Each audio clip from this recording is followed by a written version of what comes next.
Hello there. In September 2020, Shopify changed how you install a Facebook pixel, actually just a couple weeks after I recorded my video. So here's an updated video on how to do it in late 2020 and 2021. And on my channel, I have the latest on running profitable Facebook ads and marketing and getting more customers. Subscribe if you're interested, but let's jump right in.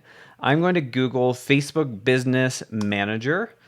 That's the fastest way to get to it. You can also get to it from Facebook. I'm going to choose the relevant account, and you can go to business settings. There's a number of ways to reach this, but this is usually the one I do. So then we're going to do data sources and pixels. Now, if you have an existing Facebook pixel, we can actually connect it via Shopify, but you can create a brand new one. So I'm going to punch in Jacob Shopify new. You can't actually delete pixels, so every time I do a tutorial, I add a new one.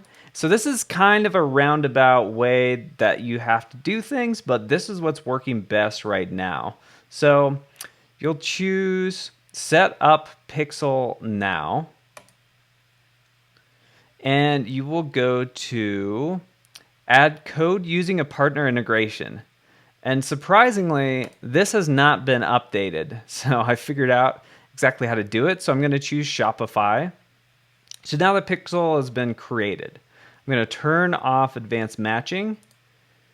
And here's the part that coming up that's not up to date. So this is just the settings here. They say you can punch it in right there and then click save. Well, this is the point where we're going to stop on Facebook and go over to Shopify, because now this pixel is created and we'll be able to connect it through Shopify. It takes a number of steps. All right. So I'm going to go home and then to online store and then to preferences. And you can see now it says set up Facebook instead of the old thing where you could paste your pixel code. So we'll have to go through setting up this full account. So connect your Facebook account to get started. I'll go to connect account. You'll have to log in. This will be the account that you use to manage the pixel. So you can see I can choose any of the ones I'm connected with. I'll just do my personal one for this.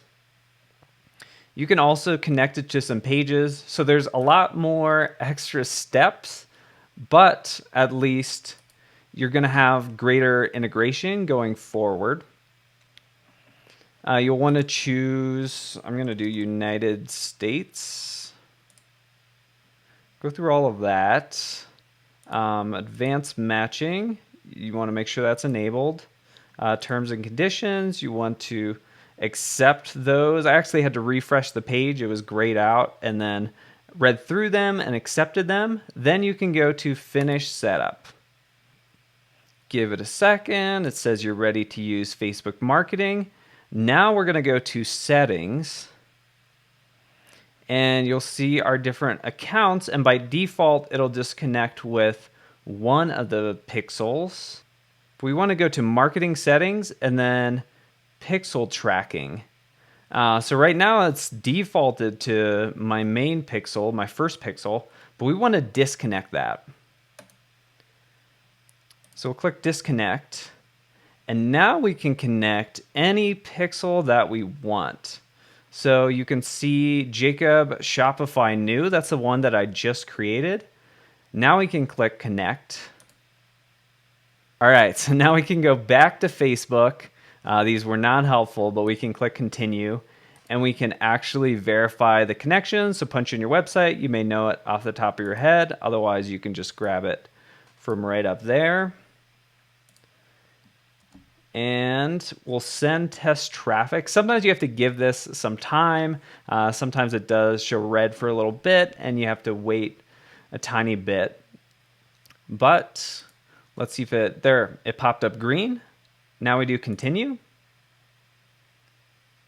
And I'll go into setting up the test events and custom conversions. Now I like doing that in the events manager. So that is what has changed. If you refresh the page after a couple minutes, it should show up green and connected. There is a misconception, and that's that you need to set up these events or conversions or things like that in order to track the different page views and track where people are going, or actually show it to people who visit specific pages. You actually can do all of that right out of the gate, and I'll show you. So if we open in Analytics, this is when I haven't set anything up. We actually can see exactly how many users, the user's activity, and if we scroll down, you can see, hey, here's how many people visit each URL, and you can also send ads just to people who, let's say, have visited this specific URL. Okay, so we don't need it for tracking. What are these actually for, and when should we use events versus custom conversions? Let me clear up some confusion on events versus custom conversions and when you should use each one. So whether you're setting up either, basically you're saying, okay, here's this action that I want people to take. And I want you to find people who are going to take this exact action and get better and better at finding similar people who are really, really likely to take this exact action.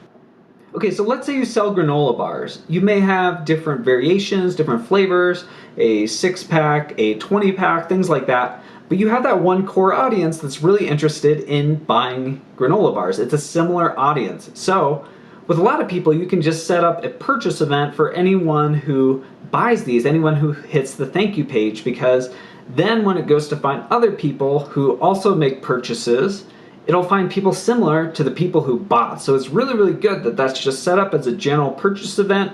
The bigger that audience is, the better it is at optimizing things. But if you have very different products or things like that, let's say you add scuba gear or something like that, then when you're doing future ads, those audiences are very, very different. It can be a very different price point, very different product, very different audience.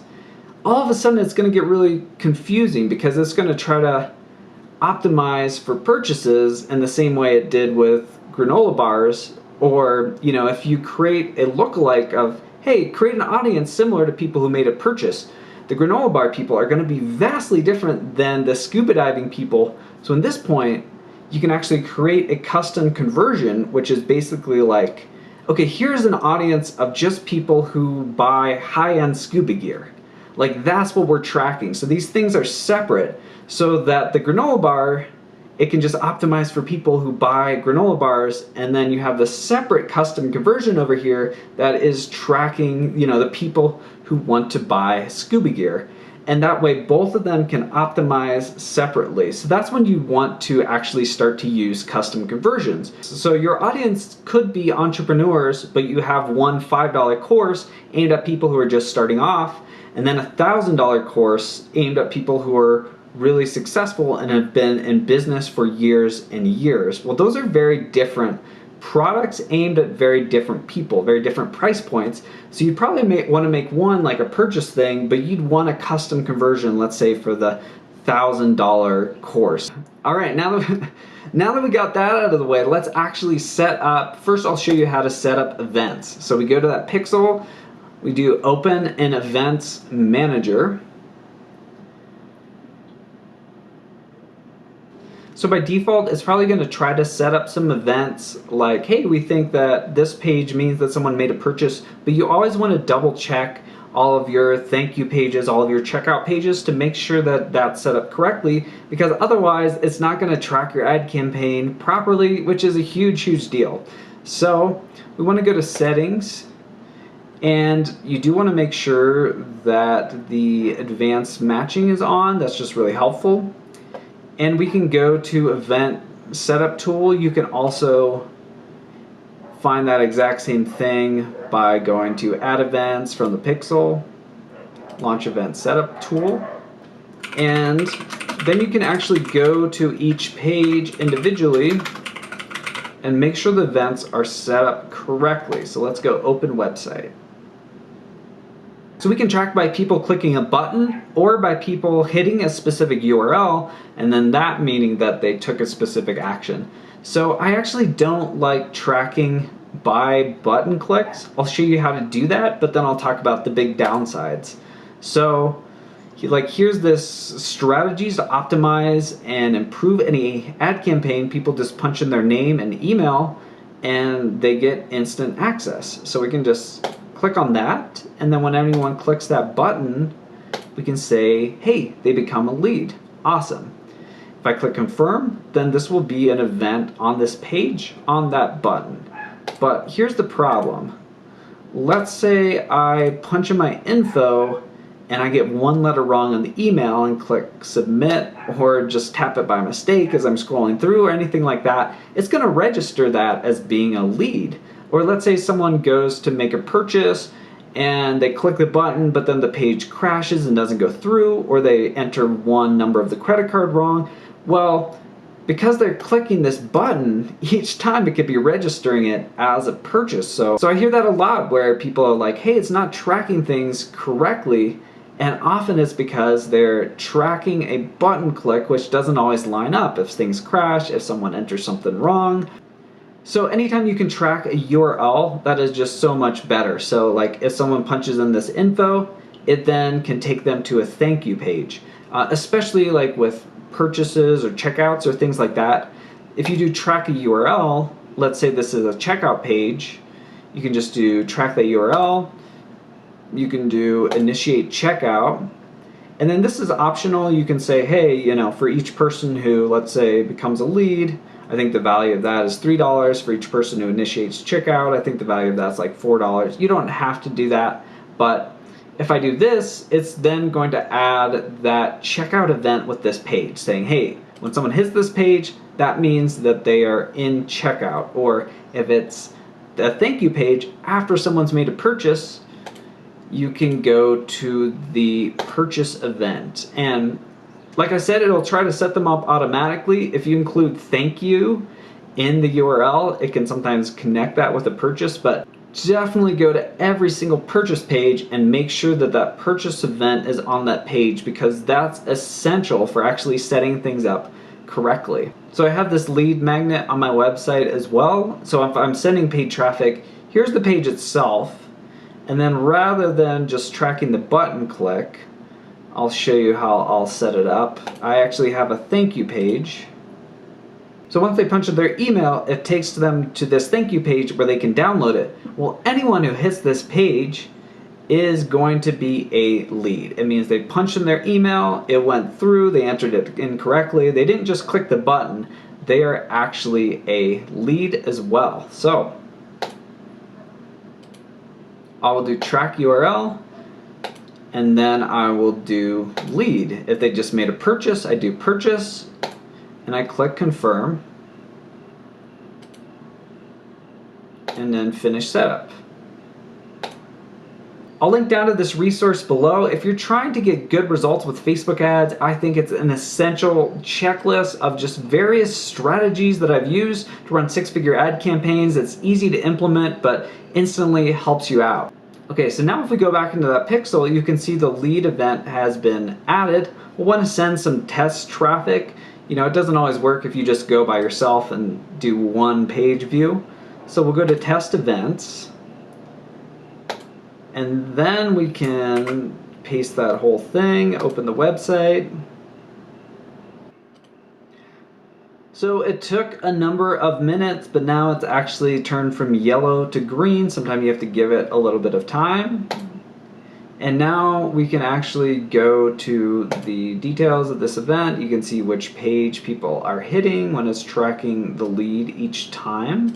At any point, you can actually go to manage events, and you can see all URLs and all buttons that are associated with this event that it's tracking. So especially if you're sending traffic to any ad campaign, you want to make sure that the add to cart, lead, initiate checkout, and in particular purchases is set up correctly. It's at the right URL. That is so incredibly important. So 90% of you can just use the events to set everything up, but if you do have those unique audiences or products where you really want to optimize specifically for just that thing, let's jump into setting up custom conversions. Now with the events, we just selected our pixel and made the events for it. Custom conversions, you can create it, just create them and then assign them to a specific pixel. All right, so I'm going to call this high ticket. And in this example, let's say I've got $7 courses, but now I want to launch a $1,000 course, which is going to be a very different customer, very different audience, very different thing to optimize for. So you can do a description if you want, but you want to make sure it's got the right pixel selected. Since for this one, we'll just be tracking a very specific URL, you can do all URL traffic, and then you're doing URL contains as part of the rule. So you can just do a part of that URL. I typically do it without the HTTPS or like a backslash. And you can enter a conversion value, that's not necessary. So you can do this for purchases, you can do it for collecting leads or things like that. So I'm going to click create.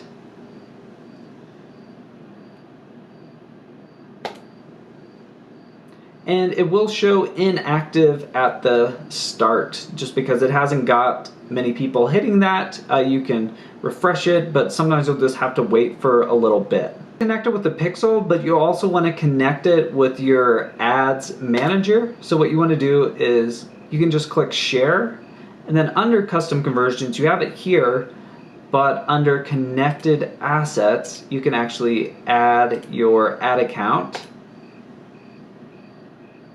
And now when you're in your ads manager, you can actually connect to that. By the way, when I'm doing Facebook ads for companies, they only pay me when I generate a profit for them. So I take on all of the risk. Sometimes I'll even risk all of my own money to generate sales. So I'm really selective with who I work with, but if that's of interest to you, click the link down below. Okay, so now let's say we're running ads. We've got everything connected. We've got the events on the right page. Sometimes you need to wait for a while for it to actually turn green or to get the right events. But now what we can do is we'll want to select conversions and click continue. And then it's like, okay, what do you want it to optimize for? What do you want to try to get people to do? Well, if we select the pixel, lead, that didn't used to be there. That's something we added as an event. And then high ticket is a custom conversion that we just did. So now it's going to track how many people actually hit that page. It's going to optimize for people getting to that thank you page for that high ticket product. Or, if we do lead, every page that we have listed as a lead, every page that the event is set up as a lead, it's going to count as a lead and it's going to optimize for that. So it'll be looking at, okay, of the people we showed it to who clicked on it, how many of them became a lead? How many made a purchase? How much was that purchase for? So it'll try to optimize for that. So for example, you could send them to a page with a product, but then they go to the home page and purchase something else. If you're just doing purchase, it would track that as an actual purchase because it's people who they showed the ad to who ended up in the purchase category. Whereas if it was, a custom conversion, one specific product, then if you sent people to that product page, they ended up at the home page, they got something else, it wouldn't track that as that high ticket custom conversion, that specific thing. The next thing to do is run your ads. So you will want to punch in your email to get that checklist, and you'll also want to check out my video on advanced Facebook ad strategies. That's definitely a must watch if you want to get really good results.